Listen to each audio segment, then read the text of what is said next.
Renita, great. Welcome. Welcome. Thank This you. is this Thank is you for exciting. So inviting me. you're the founder of MindAntix, Yes. a cognitive creative thinking in students. That sounds very important. Yes, I think it is. So please, can you tell us what MindAntix is? Yeah, I'm happy to. So MindAntix is all about building creative thinking, and what I really focus on is a lot more on the cognitive aspects of creativity, and we're going to talk a little bit about that. And I'm going to talk a little bit about what we do in more detail as soon as I start presentation. So let me share my presentation here. Okay, and play. Is that visible? Oh, it kind of went away. Okay. We see it. So, yeah, so I'm Pranita. I just talked about, I'm the founder of MindAntix, and so everything, if you think about it, every innovation, all creativity, it starts with an idea. And that's, without having these really good innovative ideas, it's hard to, have innovation spread. So before we go further, I just wanted to, pause for a second and have everyone think for a little bit. What do you think made some of these people so successful? They are all highly accomplished innovators. But what is it that really got them, going and made them so successful? If you think about it, all of the ideas that they started with, they were not sort of linear, sequential thinking. They were not like incremental improvements on what had already happened before or what had been discovered or invented before. They were sort of like giant leaps. They were like breakthrough ideas. And a lot of those ideas don't come from this linear thinking. It comes from a lot of non-linear thinking. So if you look at the first here, the Larry and Sergey, they started Google. And how Google started was that they created a search engine, but they didn't make there were search engines before that, but they didn't make like a more faster or a more efficient search engine. They actually completely changed what a search engine should do. So they took a concept that was in the academic journals, like the concept of citations, and combined with a completely different domain, that's of websites. And so by combining those two concepts, they created their PageRank algorithm, which eventually led to Google. And that's an example of what we call associative thinking, where you're trying to combine ideas from unrelated domains. If you look at Muhammad Yunus, he won the Nobel Prize for microlending. And one of the problems that he had observed was that a lot of poor people can't get loans, so banks will not give them money. And so he ended up creating a whole structure of financial structure so that people in poverty can also get these microloans, small amounts that have a really big impact on them personally. And so by creating that kind of a analogous structure, he has lifted a lot of people out of poverty. And then we have Hedy Lamarr. So she was a famous actress and also, an inventor that people don't sometimes know. So during the World War II timeframe, a lot of communication, the radio communication always happened on a single frequency. So both the sender and the receiver, they are all talking on the same frequency, which also makes it easy for jamming and interception. So Hedy Lamarr essentially asked, why can't communication happen on multiple frequencies? And so she challenged that assumption. She reversed that assumption and ended up creating a frequency hopping device, and that eventually completely changed how mobile communication happens today. So the main takeaway from all of this, when you really study people like them, is that creative people, they tend to think in many different styles. And a lot of them are these non-linear kind of styles. So they're not that strictly sequential linear thinking. And so that's what we're going to be talking about a little bit more today. And that brings us to what we do at MindAntix. And what we do is we teach creativity, we help students get creative by focusing on some of these cognitive thinking patterns. So we've looked at a lot of research around creativity. We've looked at how innovation, some of the famous inventors and innovators, what kind of thinking did they employ when they came up with ideas that were like hugely successful, and then identified some of those thinking styles that are common across a lot of innovations. And we saw examples of that, associative thinking or analogical thinking, and then weave that into what students are already doing, whether it's project-based learning or different activities, and a lot of times in just fun games and activities, so that students are nudged to think a little bit in more flexible ways and build their creativity. And of course, we also do like professional development and some curriculum development and stuff. So, but today we're going to just do some fun stuff with, I'm going to share some 3 fun warm-up games. And you are more than welcome to also play along if you can. But just before we get started, I just want to clarify a little bit about what we mean by creativity. And as, like I said, a lot of what we focus on is idea creativity. A lot of time people think about creativity as arts and crafts, and that's more like an artistic creativity. But what we're talking about is creativity like how psychologists define it.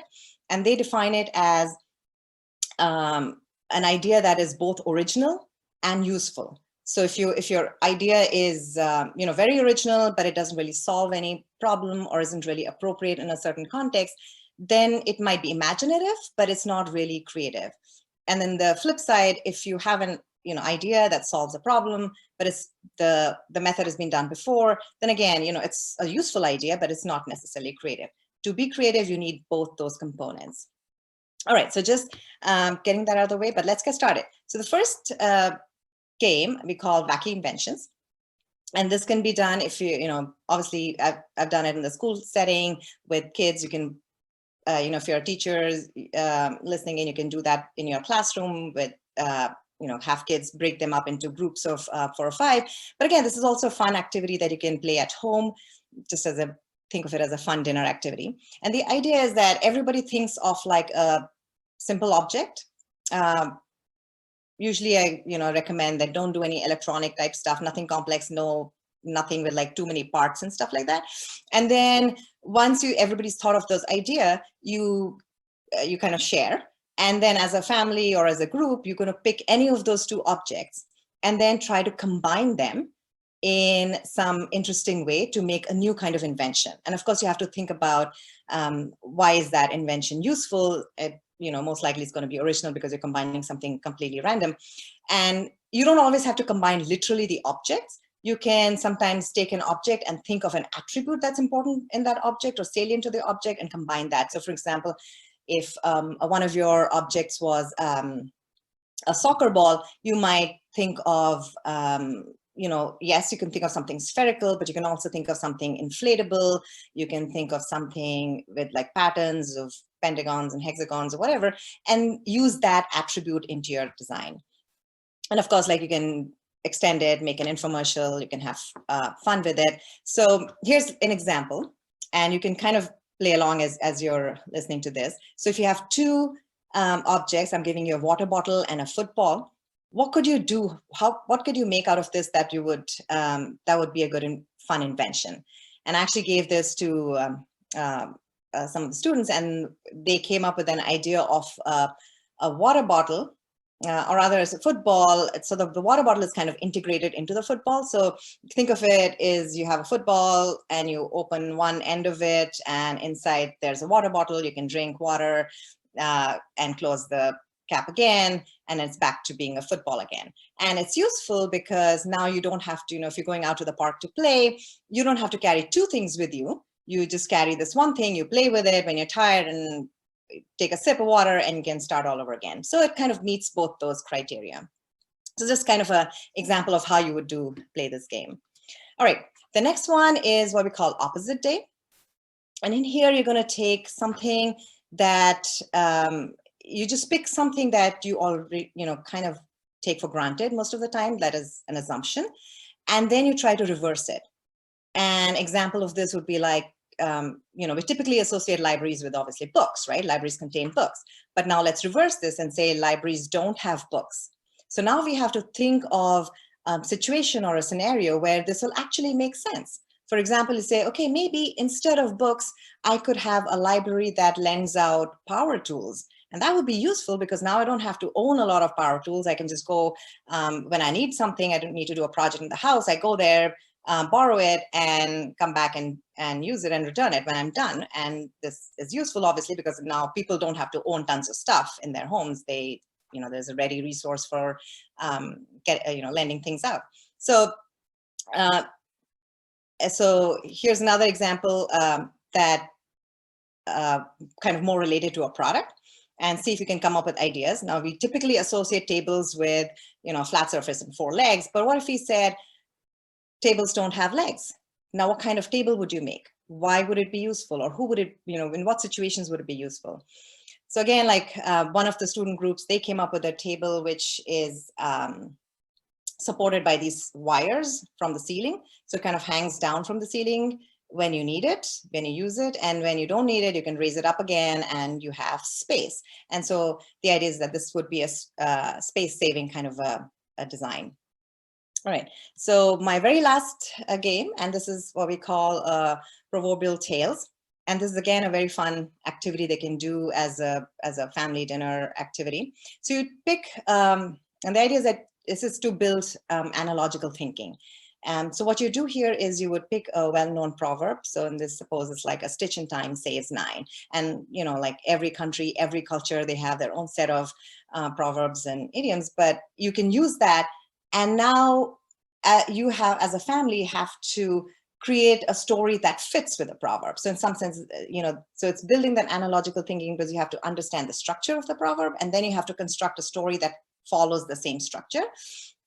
And so it's building that analogical thinking skill. And just if you want to have an added twist, you can, go around in a circle and have everybody add one sentence at a time to the story. So you're sort of collaboratively, sort of in an improv style, building the story that's also fitting with this proverb. So those were the 3 games that I wanted to share today for my presentation. I hope you're going to try some of it and enjoy, have fun when you do that. So yeah, and if you have any questions, if you have ideas and you want to try something out, just reach out to me. And that's it. Thank you very much, and enjoy the rest of the GIFT conference. Well, I'm going to enjoy the GIFT conference, but I'm also going to enjoy playing these games. This was some very interesting ideas. Thank you so much. Very, very interesting. We're going to be, we've recorded this, and we're going to be keeping this as part of a library of great ideas. And I know that other people are going to come and watch this and say, wow, these are some really interesting, creative things that we can be doing with students. I'm sure they I hope so. Yeah. I'm sure they just amazing. I hope you try it in your families for fun or in the classroom. And then, yeah, I'd love to hear if anybody wants to try and tell me how it went. That'd be great. Amy, did you have a question? You look like you're getting ready. Yeah, Pranita, I loved what you shared because I'm a gifted teacher. I teach grades 2 through 6 in Huber Heights, Ohio, and I believe very much in the creative thinking, and I feel like kids are not doing as much of it as they used to. And I think it's something that when you practice, they do get really good at thinking that way. And I think they're our future. A lot of the things that you said, I do similar things like passing an object around and using it for different uses, but some of yours were a little different spin and new ideas. So I plan to use those next week in my classroom. I would love to put those together to be able to give to parents for ideas, because I like how you said to do it at the dinner table or do it in an evening or on a weekend. And I think if I had like those games put together to hand out to them, even at parent-teacher conferences, they're very simple to use. They're very simple, but they're very effective. Yeah. Yes. And I'm happy to actually yes. send you stuff. Maybe I can do that offline because I have them already put in like a PDF format, some of these games. So, it'd be easy to share. Yeah, I would I'm love happy to do that. Thank you so much for sharing. Great ideas. They're so Oh. simple, but so effective, as you said. Thank you so much. Effective doesn't have to be complicated. It does. Right. Right. Thank you. Thank you. Thank you very much.